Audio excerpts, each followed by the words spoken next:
What's going on, everybody? Welcome back. So, quick disclaimer about the episode you're about to watch. This is technically came up before the last episode we released about CGI, and we were still figuring this new setup out. So, the reason why you can't hear Johnny is because I forgot to toggle his mic. So I tried my best to salvage it. That is why it's like that. So, hope you enjoy, have fun. To the Santuku podcast. I'm John. He's I didn't know what I was going for. I'm Christian. and yeah, welcome to the show. Today we have some interesting stuff to talk about, so stay tuned. Order up. When is artsy too much for necessarily anything? Let's say like a full movie, short film, music video. When do you think there's a line where it's like it's just like overkill at this point? I think the best example I had when I came up with this was the Blonde movie. While the Blonde movie was great, it was just like overkill. Like it was like if it felt like there was no identity there, and like some people might have a different opinion from me, but there's like I feel like there was too much going on in terms of artistic direction. And I felt like they could have dialed it down to like the couple of like things they chose and just really hone in on that. So, I I always I think when you take an artistic approach to something, that's always your best bet. I think it not only showcases your skills and your talent, but I see where you're coming from, where there might be a limit to it whenever you outshine the story with artistry, like Mm-hmm. trying to make everything look so perfect. I always think to myself, um, what what does the average Joe really look at? Mm-hmm. Because in honesty, most of the time when we're being creative and artistic, we're not really doing it for the viewer. We're kind of doing it for the people that's in this community, in this industry. Yeah. And I feel like at the end of the day, those are not the people that pay our bills. Yeah. So I think it's very important to. I don't think there's an exact limit. I feel like that just depends on your story. Mm-hmm. But I think it's very important that whenever you're creating a story, to let there be a perfect medium on both. So let the story not be outshined by the artistic work, but it needs to complement each other to make the story better. At the end of the day, story is king. So if that would answer your question, I think that's it. I know I don't have an exact thing, but I just think it's important for the story to be king and to remember that it's what people watch is the story. And not you can have how many movies has been out there that it looks beautiful but Yeah. the story's ass and it just doesn't go anywhere. But if the story's great and the visuals are not as good but the story's really good, it can carry that movie to far places or anything you create. Um, Visually, I can watch a whole movie without like a story being good. I think one of my favorite movies would be like, and it's a good movie, but I know there's like a lot of people out there who don't like it. Is A Star Is Born? I love that movie. I think the cinematography in That's that the movie. one with like Lady Gaga and stuff. Yeah, with Bradley Cooper and Lady Gaga. American Sniper guy. Yeah, American Sniper guy, Hangover guy, Rocket Raccoon. Yeah. But no, I feel like at some point, some people there's like, um, you gotta like hold back if you want to make money from your consumer, like what you said. But I guess it also depends on who you're trying to cater towards in terms of your consumer, because like we were talking earlier, it's like. I think you said your dad. We were watching John Wick, where it's like the movie could have looked like shit. It's like as long as like the action is like there. What was the one movie I just saw with um, where it was just okay. I guess a great example is like Tenet. People say Tenet artistically and concept was just so much that he couldn't follow along. But I felt, in my opinion, I really enjoyed that movie because it just made me sit there. Now, was that just because I'm a filmmaker and I like sat there and was like, well, this is a great fucking movie. Like I don't understand what's happening, but I had to go back and do research and watch the movie like very close to just even understand what's going on in that movie. You know? And exactly. Like I feel like us as filmmakers, we tend to think movies like that, like Yeah. Tenet and stuff, Yeah. are great for the reason that, kind of like you said, we have to go back and do research on it, and the fact that when we start learning about all this stuff, you're like, you start to admire the filmmaker that created it. Yeah. Because you're like, oh, this guy was so deep. Like, Yeah. how could he even process this through his brain, and how Yeah. could he create this? And as a filmmaker, I think we value that heavily. But as an average Joe, I don't think they have the time or the knowledge. They just want a regular good movie for the next 2 hours, and I feel like that's where the problems come in, because they're not gonna go out there and try to search up why did it end this way, or what happened between this part and this part. Yeah. Like, so I feel like they just want a consistent story that has an arc, Yeah. and the arc finishes at the end, and Yeah. they don't have to Yeah. think about it as much when they leave. They just Just your standard movie where they can go watch it. I think that's really funny. Is like, I don't know how your parents are with movies, but like if I walk out of a movie and the movie would have been amazing for me, but my mom will walk out of the movie confused as hell. Like, what the fuck just happened in that movie? Yeah. I don't know if that happens to your parents. It happens to Melanie too, my girlfriend, for those who don't know. But we'll walk out of a movie confused as hell just because like the movie was just insane of what happened. But the movie I was telling you about earlier, Everything Everywhere All at Once, if you guys haven't seen it, it's an amazing movie. But that movie is just like jam-packed with like artistic creative ideas. And they did different aspect ratios. They they set up something, even minor things, and paid it off in the future. And that movie just balanced it all out perfectly, where it wasn't like just this throw up of artistic creativity, but it was like an actually perfect balance where they told a story. There was perfect cinematography and visuals, and then they like the story didn't get confusing. But to kind of play off everything is like, do you think with us being music video directors and cinematographers, are we able to play off more on the artistic side more than just a normal film person? Do you think like something like that limits doing specifically film? Do you think that will limit someone to do artistic things, or do you think music videos can be the answer or not the answer? There's artistic freedom in creating music videos. We all know that, essentially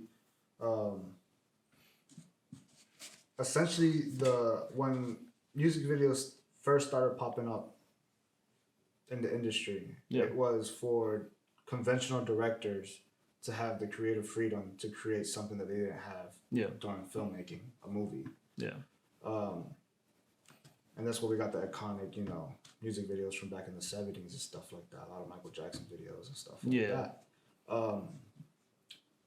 But I would say that if you want to be artistic and you want to create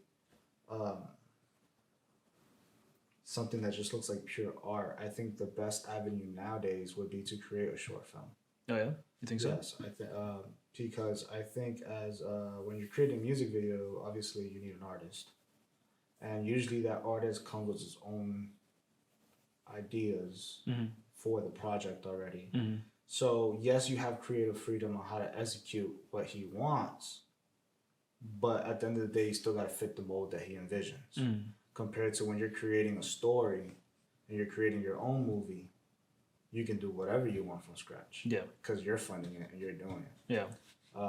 Obviously, if you're in Hollywood and you're shooting the next Batman, maybe you don't have as much creative freedom as a music video. We're gonna make the Joker a girl and Batman also a girl. Yeah. So obviously, if you're in the game and you're a director, then this advice probably doesn't, sit well with you. But as somebody that's probably just trying to make a name for themselves and have more practice and stuff like that, then obviously I think creating your own short film or something like that has way more creative freedom than creating a music video. I have a problem with this. I don't know if you get stumped by this, but whenever I think it's happened once recently. It was for the Ivy Paint Mood Ring video. Sean didn't say like there was a clear direction. He gave us general things. But do you ever have a point where it's like, an artist just gets like, hey, here's a song, we don't have a direction, like I just want to hear your creative idea, and you're just like, well, damn, does that ever stump you, or is that like, is that something that you're just like, thank God, like, when it comes to art, specifically music, it's really weird for me just because it's like, okay, this is their song, is there something specific they want behind it, or is it like, or do we truly have that full artistic freedom to do whatever we want? Because I've had some things like, locked up in the vault for a while, like that I just want to do. Or does it stump you and you're just kind of like, well, I don't really know what you want me to create from this song that you've spent time writing? I think. Everybody's different. Everybody has their own opinion. In my case, I actually want them to give me something. Even if they don't know what the overall vision of the film is, Yeah. just give me something that I can work with. Just because I feel like it challenges me to figure out how to create something by using this concept. Yeah. It's almost like this might be like a bad analogy, but when people are freestyling and they throw them words and they gotta like figure out how to use those words in their freestyle. Well, I feel like it's similar to me as creating a film. It's you throw me a bone and I try to go off of that, soup or something. But something, anything. So I'm just trying to chef it up. Usually what happens when they don't have any type of idea or vision, I end up kind of just sitting there and trying to figure out what would fit the video, what would fit the song that they want to create. And so I prefer for them to save me that hassle of having to sit there and listen to the song 30,000 times to try to figure out something. So definitely I think I prefer when they have somewhat of an idea. There's so much things that I want to do, like you said, but not everything, fits. At the end of the day, it has to fit with the concept of the song.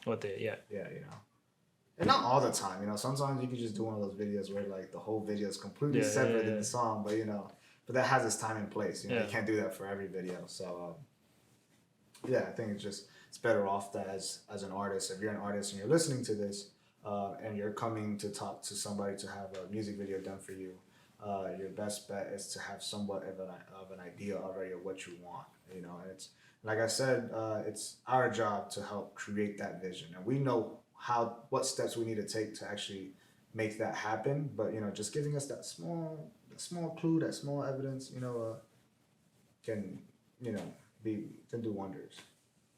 I remember, I'm not gonna say like anyone's name, but I remember there was that one music video where he was just like, he wanted like essentially the cliches of like the city, but he didn't want any of the cliche shots of the city. And I'm like, so you basically axed out all the shots you actually wanted. And I was just like, yo, what?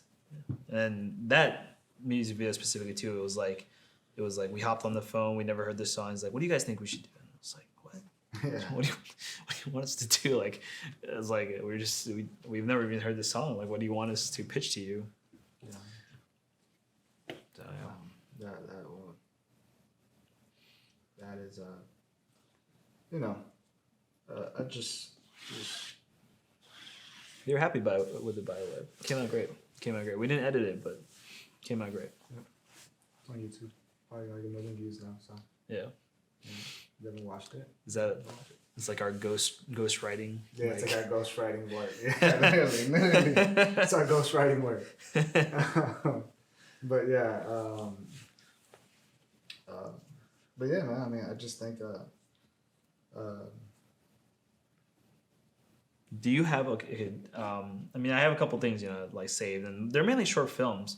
I don't really have many like music video things saved, and when I do, I always forget to write it down. But do you have like something that's saved in the vault that if an artist were to just be like, hey, here's let's say 10 grand, 15 grand, and they're just like, oh, so let's not even say like a $25,000. That's decent to like get a lot of things done. And they're like, you have 3 days filming, you have $25,000. Go crazy. And like, I don't care if the video matches with your concept at all. Like, what would you? I mean, see, that's like. Do you have a dream do you have a dream video in the back of your head that you want to film? See, as a filmmaker, I want to dabble in everything. Yeah. As I was growing up, I loved, war movies. I love sci-fi. You know, I love all sorts of things. So a million things come up to my head of what I'll create. I think this goes back to at least throw me a bone. So I can, So I can, have an idea and what to mold around. But, I feel like my brain just has constant ideas. You know? And so for me, it's actually like, I don't have ideas. Like, I know eventually I'll tackle these things down. Yeah. So, like, if somebody was to give me $25,000 to create a film, essentially I'm gonna create what they envision. Yeah. And I'm gonna try my goddamn best, to just deliver the best product as possible. What I write down actually is like shots. Oh, so you just like keep a log of like shots that you like, or shots that you come up with in your head? Shots that I come up with, shots that I like, stuff like that, like different things that I want to do, like while on set, playing around with the camera, different camera movements and stuff like that. And I just try to envision that into different scenarios, That's what I kind of write down. And then, so I don't really write down like overall, like my, what I would like to shoot. It's more like, what can I implement while I'm shooting whatever. Yeah. Occasionally, sometimes I'll come up with a small skit and I'll just write it down, Most of them are like comedy skits, stupid stuff that I like to do for like social media and stuff. Yeah. But most of the time for me, it's like I'm just a fan of everything. So I don't really have like a dream thing to shoot. I would love to shoot like a cyberpunk game or something. Yeah, that'd be sick. That'd be dope. But I don't think 25. Like a Blade Runner 2020 or Blade Runner thing, or like some like RoboCop shit. Yeah, some futuristic stuff. I like to do like Star Wars, but like another. Star Wars in the hood. Star Wars in the hood. Would that not be what Andor is technically? Because Andor is like the sleazy like low, like at the beginning it was like that sleazy low crime. Like yeah, but like he has a grander purpose. I want to make like GTA but Star Wars. GTA but Star Wars. GTA but Star Wars. Like I want to go into like some like planet in the universe, and then just go into the ghetto. To a ghetto. Yeah, and then just create like gangs and stuff. Yeah, I don't think there's something like that right now. There's like if you play extended games or extended lore games, there's definitely a lot of stuff like that, but not a thing in the like. I mean, I think Cyberpunk is like the actual game. Cyberpunk is similar to that. Like, I've never played Cyberpunk though, so it's like. I never played it either, but from what I know is like, it's essentially like in the future, just gangs. Everybody's like has like Robotech and shit. But I like to do it like Star Wars though. Yeah, like droids and shit. There's no droids in Cyberpunk? There's no like robots or like AI type of thing? Really? It's all like, I mean, I could be wrong, but from what I've seen, it's all just like cyborg stuff. Yeah. Half human, half robot, or, Yeah. If anything, I mean, at least from what I saw on the anime, which if you haven't seen, go watch. He says he doesn't like it that much. I haven't seen it, but like I was just like, I don't know how I feel about it. I don't watch a lot of anime, but when I watched this one, I thought it was amazing. But that's up to you guys. Go watch it. But from what I saw, is like whenever they go too cyborg, they end up having a meltdown and they die. Yeah. So it's like the human body can only accept so much technology. Yeah. But there wasn't not much like droids or like AI stuff. AI robots. Yeah. Okay. No, I didn't see that. Even like in Blade Runner. Really? Yeah. Like, but doesn't he have that one? He has that one like AI that talks to him. I guess so, but there's not like droids. Oh, You know, like I never saw like a robot rolling. I think I just need to watch more like cyberpunk esque things because I don't think I watch enough of them. Yeah, like, I mean, well, essentially, I never watched the first Blade Runner, but I think some of the people were like not real people. What does that mean? I mean, I could be completely wrong here, but I think some of the people in Blade Runner are Oh, robots. like Ryan Gosling's character, right? I think he was like a robot, right? He wasn't like a real person. He's not a real person. I don't think Harrison Ford's character was either then. I don't Because they're technically the same thing. Yeah, I don't think so either. But then how does he age? These are the questions that probably will be answered if I just watch the movie. Yeah, we're completely clueless in this one. But essentially, yeah, I like to just create some crazy shit like that. Yeah. I mean, that's one of the many things I like to create. Yeah, I feel like that would fit more in like a Family Guy episode. What? Like What do you mean? What do you mean? It's just like a skit in Family Guy where Yeah. you just go to some random like universe and like Peter's there or like some cyborg. Like I think like what we were talking the other day with our first AC Jax, there's some like out of pocket stuff in Family Guy. oh yeah, That shit cracks me up. yeah. Family Guy is legendary, man. When it comes to like, they're some of the most like. I don't know, Family Guy and like I think Rick and Morty is like a second. Like Yeah, I love Rick and Morty. Rick and Morty. It's one of those shows where you just watch and by the end of it you're like, what the fuck did I just watch? But it's so entertaining, bro. I don't know about you, but like I guess me being like a emo band kid, not like band, but like played in a band.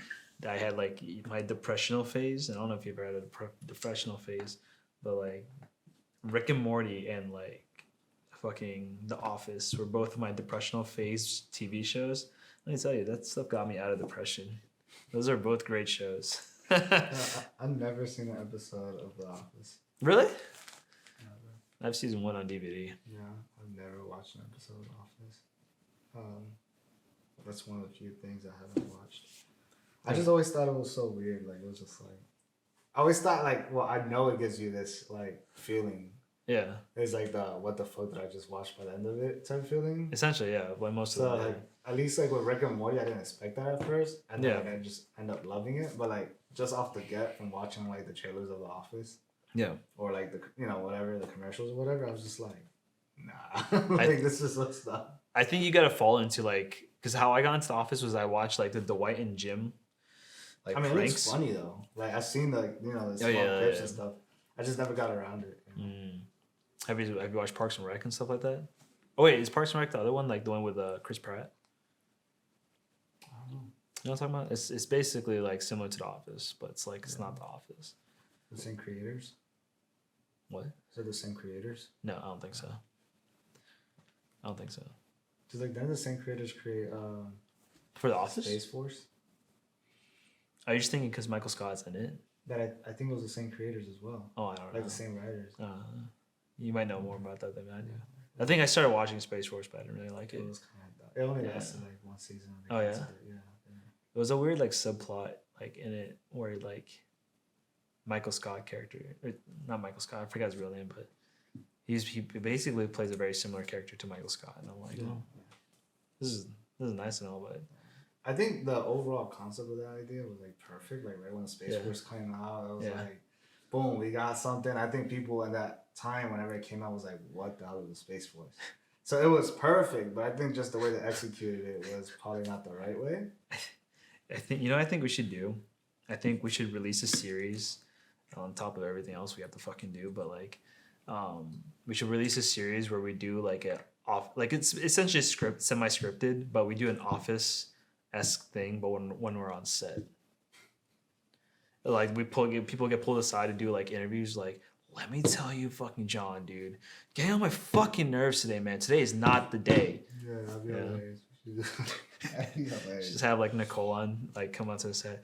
No one's telling me what to fucking do today. I got too many jobs. I'm just a BTS person. Yeah, that'd be hilarious. I think we should do that. Like little like zoom in, zoom out, like random zoom in, That zoom could be our out. version of like BTS. Yeah, exactly. That's our BTS videos from now on. It's just that.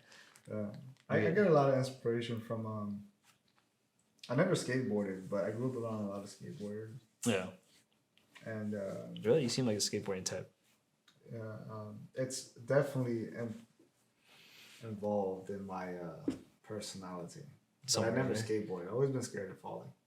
Fair enough. You know what I'm saying? I was like, I see going down a ramp, and I'm like, yeah, I'm good, man. But you know, but it's definitely there. Like it definitely molded who I am, and like like the whole community of it. Yeah, like the culture of it. I just and so I remember watching a lot of those like, almost videos and like, some of those like early skateboarders and stuff like that, and like just seeing their videos always inspires me, bro, because they were like the most creative and funniest videos. That was back when you had to like get a DVD and shit, like at Vans or something. Yeah. Like, so just watching those, like, and I see stuff like that, and it'll be pretty cool, just to like grab those concepts and kind of create BTS videos of our own, like sing their shit, like like I don't know if you ever seen the skate video with Olsen Wilson. Do you know who I'm talking about? The guy that comes out in the movie, the cowboy movie with Will Smith. You know what I'm talking about? Wilson Olsen, I think is his name. Owen Wilson? Yeah, the one guy. The guy that goes like, wow. I think Melanie's about to walk in. We'll just pause it right there. Yeah, but we took a small break there. We found out that he wasn't in that movie. But also Owen Wilson, whatever his name is, he has a video. I didn't even know he skateboarded. He didn't. But he was in some of these early skateboard videos where they did, and I can't remember who directed it, but the guy that directed that video is actually like now like somewhat a big time director. Oh yeah. Yeah, and essentially they kind of casted him. And he almost didn't take it because he was like, man, like the skateboard lingo is like a whole different language, and he couldn't get it like in time. And after when this is done, I'll show you the video. Okay. But essentially, he plays like he's a skateboarder and type shit, and it's hilarious. And like they even have like a stuntman do his tricks. Yeah. But it looks just like him. Like they always filming him from the back and stuff. Like, and you can see where like they get the camera. It was like before like. This is some of the stuff that like you now see commonly on YouTube now. Yeah, and it's like this was being done like with fucking tape recorders back in the day, like literally like 2002, 2003. Okay. Yeah, where they're just like, obviously you saw it like in big Hollywood, but now everybody on YouTube does it. They'll just like for 1 second move the camera to the side and like I don't know where the next character will come in, but it's like playing as him type stuff. Oh yeah. But it was just great watching videos like that, or like like there was just so many videos that I just remember watching, bro. That was great. Even like Rob and Big, like I remember when I saw they essentially. I don't know if you ever watched the show Rob and Big. Rob is a skateboarder, professional skateboarder. I think he owns like DC. Oh yeah. So Rob Dyrdek. Rob Dyrdek. Yeah. He had the Final Factory. The factory show, thing. Yeah. Thing. But before that, he had a show called Rob and Big. Yeah. Which was like him and this big black dude, man. Like it was, and essentially, they were like best friends. Yeah. I think eventually they actually did become best friends. But essentially, the way they met each other was that Rob was making a skateboard video, and he was tired of security guards kicking him out of like skate spots. Yeah. So he was like, "Yo, I'm gonna hire the biggest fucking guy." To like, he's my security guard to protect me from other security guards. And so essentially the videos that he walks in and meets like Big, and like Big, essentially in the video he'll be skateboarding and the security guards will run up and like try to like take his skateboards and stuff, and like Big would just come in and like tackle them and shit like that. And so I guess people loved it so much that they came out with the show Rob and Big. Yeah. And that was essentially for a few seasons until eventually like. Was it scripted or is it just that? It's just them going places and doing shit? As a kid it didn't feel scripted. It probably was scripted now that I'm older. Now you think about it, yeah. Yeah, I'm thinking about it, but as a kid it didn't feel scripted at all. I feel like this guy was really tackling people out here. So yeah, man, just watching stuff like that, there was other skateboarders like Ronnie Mullen. I can't say his name right probably, but he's one of the greats of skateboarding. And there's a few other guys that I can't even remember that I just loved used to watching their skateboard videos and stuff like that. And yeah, that's stuff like that inspires my filmmaking today. You know, just watching stuff like that and just seeing how like just a group of guys is going out and just having fun and just like grabbing those small things. 'Cause, I mean, honestly, even those low budget stuff, you know, their creativity was just great. You know? And just kind of like just going back to what I said earlier was just like how could I shoot something and make it great without needing all the extra and fancy stuff, you know. So yeah, I got big inspirations from stuff like that. Yeah. Art was it that the thing, that MGM logo, that like artists de gratis artists. Fuck, I'm like butchering that. Oh yeah, Let's see. I should probably like know what it is if I'm gonna get it tattooed on me. MGM logo. Yeah. What is it? Ars gratia artis. Yeah, art for the sake of art. Art for the sake of art. Yeah. Art for the sake of art, man. So yeah, that's today's. That's the moral of today's episode, I guess, is art for the sake of art. Create it. Don't wait. You know. Don't limit yourself. Don't limit yourself, and just go out there and shoot. Yeah. That's it. Yeah. It's a pleasure seeing you guys again. I'm about to sign out, and if you like more of this stuff, please like, comment, subscribe, and yeah, you know, we got way more episodes coming out, plethora of stuff, and so if you think something was funny, a key feature or something, I don't know, you want to see something different, something new, comment below. If you want someone on, comment below. Tag them, share us. We're on all social medias besides MySpace, and we don't have Twitter.